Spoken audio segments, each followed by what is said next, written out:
வணக்கம். இது இலங்கையின் இன்றைய காலை செய்திகள்.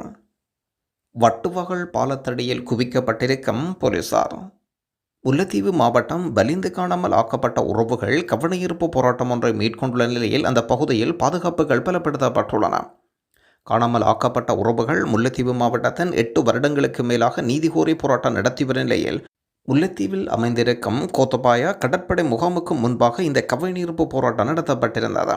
குறித்த போராட்டமானது வட்டுவகல் பாலமூடாக பேரணியாக ஆரம்பிக்கப்பட்டு வட்டுவகல் பாதையில் இறுதியாக கையளிக்கப்பட்ட இடத்துக்கு முன்பாக வரை சென்று போராட்டம் நிறைவடைந்திருந்தது. போராட்டத்தின் போது சர்வதேசம் பதில் சொல், சர்வதேசம் எமக்கான தீர்வு என்ன, பிள்ளைகள் தினம் தேடிக்கொண்டு நீதியில் இருந்து கொண்டிருக்கின்றோம். கொக்கு தொடுவாய் மனித புதைக்குழி விடயத்தை மூடி மறைக்க வேண்டாம். எமக்கு உண்மைகள் நீதியில் வேண்டாம். தமிழரை கடத்தாத இனவழிப்பை செய்யாதே. உங்கள் சிறைக்கூடம் எங்கள் பிள்ளைகளுக்கு என்ன கல்விக்கூடமா? எமது நாட்டில் நாம் வாழ உரிமைகள் இல்லையா? உலகெங்கும் பெண் உரிமை பேசும் இந்த நாளில் தெருவில் கிடந்து அள வைக்கின்றது. இதுபோன்ற கோஷங்களை எழுப்பி பதாகைகள் தாங்கி வாரும் போராட்டங்கள் மேற்கொள்ளப்பட்டிருந்தது.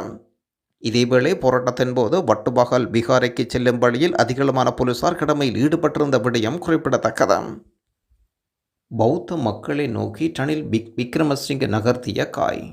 சர்வதேச ஊடகமான அல் ஜசீரா நடத்திய நேர்காணலில் பங்கேற்ற முன்னாள் ஜனாதிபதி ரணில் விக்ரமசிங்க முன்வைத்த கருத்துக்கள் பெரும் விமர்சனங்களுக்கு உள்ளாகியிருக்கிறது. இதில் குறித்த காரசாரமான நேர்காணலில் ரணில் விக்ரமசிங்க பதவிக்காலங்களில் ஏற்பட்டிருந்த முக்கிய அசம்பாவிதங்கள், பொருளாதார நிலைமைகள் குறித்து கேள்விகள் தொடுக்கப்பட்டிருந்தது.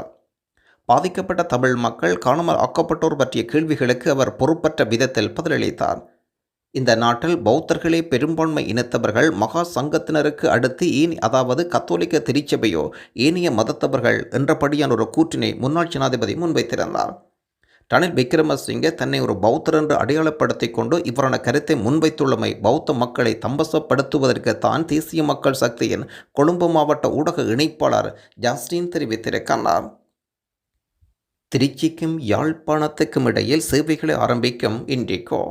தமிழ்நாட்டில் இருக்கும் திருச்சிராப்பள்ளி மற்றும் வடக்கு இலங்கையின் யாழ்ப்பாணம் இடையே தினசரி நேரடி விமான சேவைகளை மார்ச் 30ஆம் தேதி தொடக்கம் ஆரம்பிக்கப்படும் என்ற இண்டிகோ விமான நிறுவனம் அறிவிக்கின்றது. அதிகரித்து வரும் பயணத் தேவைகளை பூர்த்தி செய்வதற்காக இந்த புதிய வழித்தடம் அறிமுகம். இது வணிகம், ஓய்வு, மாத பயணிகளுக்கான கூடுதல் விருப்பங்களை வழங்குவதை இண்டிகோ அறிவிக்கின்றது. ஏற்கனவே இந்தியாவின் 5 நகரங்களான பெங்களூர், சென்னை, ஹைதராபாத், மும்பை, திருச்சிராப்பள்ளியிலிருந்து இலங்கைக்கு 60க்கும் மேற்பட்ட வாராந்த விமான சேவைகள் இயக்கப்பட்டு வருகின்ற விடயமும் குறிப்பிடத்தக்கது. தங்க நகைகளுடன் இந்தியாவுக்கு தப்பியோடியிருக்கும் செவ்வந்தி. அதிகாரிகள் வெளியிட்டுள்ள விசேட தகவல்.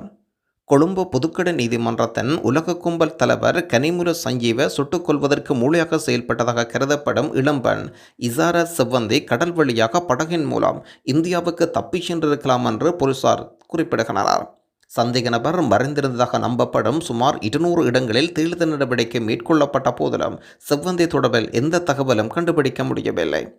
இசாரா செவ்வந்தி தனது கையடக்க தொலைபேசியை பயன்படுத்துவதை நிறுத்திவிட்டதனால் அவரை பற்றிய எந்த தடயமும் கிடைக்கவில்லை. கனிமுல சஞ்சீவ கொலை செய்யப்பட்ட 2 நாட்களின் பின்னர் களுத்துறை பகுதியில் தங்க நகை கடைக்கு சென்ற இசாரா செவ்வந்தி சுமார் 5 லட்சம் ரூபாய் மதிப்பிருக்கும் நகைகளை எடுத்து சென்றதாக தெரிய வருகிறது. ஆனால் அவர் பற்றிய குறிப்பிடத்தக்க தகவல்கள் எதுவும் கிடைக்கவில்லை. சந்தேக நபர் தென் மாகாண கடற்கரை வழியாக படகின் மூலம் நாட்டை விட்டு தப்பிச் சென்றிருக்கலாம் என்றும் பலத்த சந்தேகம் தற்பொழுது எழுந்திருப்பதாக விசாரணை அதிகாரிகள் குறிப்பிடுகின்றனர். 8 மாணவிகளை பாலியல் ரீதியாக துஷ்பிரயோகம் செய்த கணிதப்பாட ஆசிரியர் கைது. அரங்கலவில் பகுதியில் ஒரு பாடசாலையைச் சேர்ந்த கணித ஆசிரியர் ஒருவர் 10ஆம் வகுப்பு மாணவிகள் 8 பேரை பாலியல் துஷ்பிரயோகம் செய்த குற்றம் சுமத்தின் அடிப்படையில் கைது செய்யப்பட்டுள்ளார். திம்புலாகல கல்வி வலயத்துக்கு உட்பட்ட அரலங்கவில கல்வி பிரிவில் ஒரு பாடசாலையைச் சேர்ந்த ஆசிரியர் இவ்வாறு கைது செய்யப்பட்டுள்ளார். பாதிக்கப்பட்ட குழந்தைகளின் பெற்றோர் புகார்களை தொடர்ந்து அவர் கைது செய்யப்பட்டிருப்பதாக அறிய முடிகிறது. ஞானதீரருக்கு எதிராக சிஐடியில் முறைப்பாடு. உயிர்த்த ஞாயிறு தாக்குதல் தொடர்பில் பல்வேறு கருத்துக்களை வெளியிட்டு வரும் கலக்குட ஞானதீரரை விசாரிக்குமாறு கோரி முன்வைக்கப்பட்டிருக்கிறது விசாரணை. அவரின் கருத்து தொடர்பில் உரிய விசாரணைகள் முன்னெடுக்குமாறும் வலியுறுத்தி குற்றப்புலனாய்வு திணைக்களத்தில் லஞ்ச ஊழல் வீண்விரியத்துக்கு எதிரான பிரஜைகள் அமைப்பினால் முறைப்பாடு ஒன்று பதிவு செய்யப்படுகிறது. அண்மையில் இடம்பெற்ற ஊடக சந்தை போன்றில் உயிர்த்த ஞாயிறு தாக்குதலின் பிரதான சூத்திரதாரி யார் என்பது மற்றும் அதனுடன் தொடர்புடைய பல விடயங்கள் தாம் அறிந்திருப்பதாக ஞானதீரர் குற்றம் சுமத்தியிருந்தார். இந்த நிலையில் இந்த விடயம் தொடர்பில் உரிய விசாரணை மேற்கொள்ளுமாறும் குற்றப்புலனாய்வு திணைக்களம் வேண்டுகோள் வைக்கின்றது. யாழ்ப்பாணம் அரியாலை மனித புதைகுழி விவகாரம் அகழ்வுக்காக நிதி மதிப்பீட்டு அறிக்கை நீதிமன்றத்தில் சமர்ப்பிப்போம். அண்மையில் நல்லூர் பிரசபைக்கு உட்பட்ட செம்மணி சிந்துபாத் மைதானத்தில் இடிமேடை அமைப்பதற்காக தோண்டப்பட்ட குழியில் மனித எச்சங்கள் காணப்பட்டமை தொடர்பாக நீதிமன்றத்தின் உத்தரவுக்கு அமைய யாழ்ப்பாண வைத்தியசாலை சட்ட வைத்திய அதிகாரி செல்லையா பிரணவன் நீதிமன்றத்துக்கு அறிக்கை கொடுத்திருந்தார். இத்தோடு அகழ்வு பணிகள் மேற்கொள்வதற்கு தேவையான நிதி உத்தரவும் நீதிமன்றத்தினூடாக புறப்பட்டிருக்கின்றது. மாவீரர்களுடைய உறவுகளும் தமிழ் மக்களும் மாவீரர்களை விதைத்த இடத்தில் கண்ணீர் சிந்தி நினைவு கூறுவதற்காக வடகிழக்கில் இராணுவத்தின் கையகப்படுத்தலில் இருக்கும் மாவீரர் துயிலும் இல்லங்களை விடுவிக்க நடவடிக்கை மேற்கொள்ளுமாறு வன்னி மாவட்ட நாடாளுமன்ற உறுப்பினர் துரைராசா ரவிகரன் கோரிக்கை.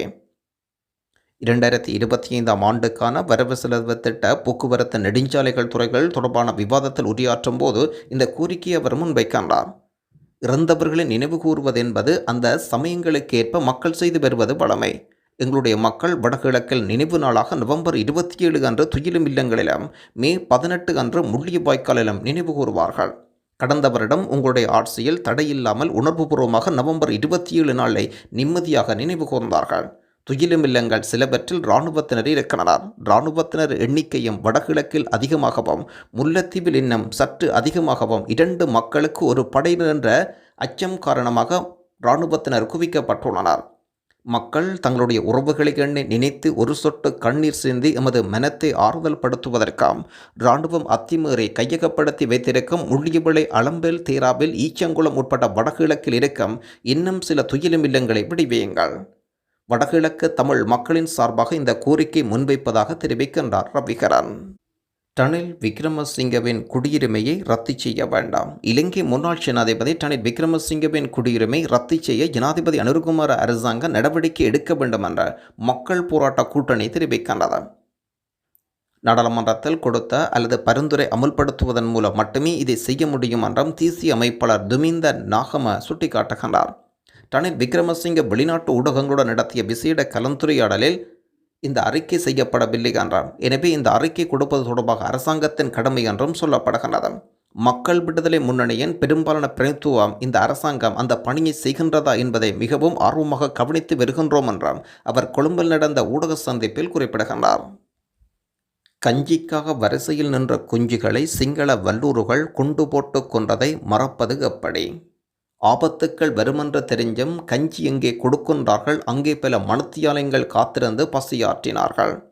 பசியோடும் கஞ்சிக்காக வரிசையில் நிற்கும் போதெல்லாம் படையினரால் ஈவப்படும் எருகணைகள் சிறுவர்களின் உயிர்களை குடைக்கும். இந்த இருண்ட நாட்கள் மீண்டும் மீண்டும் மீண்டும் மக்கள் மனதில் இடம் பிடித்திருக்கின்றன.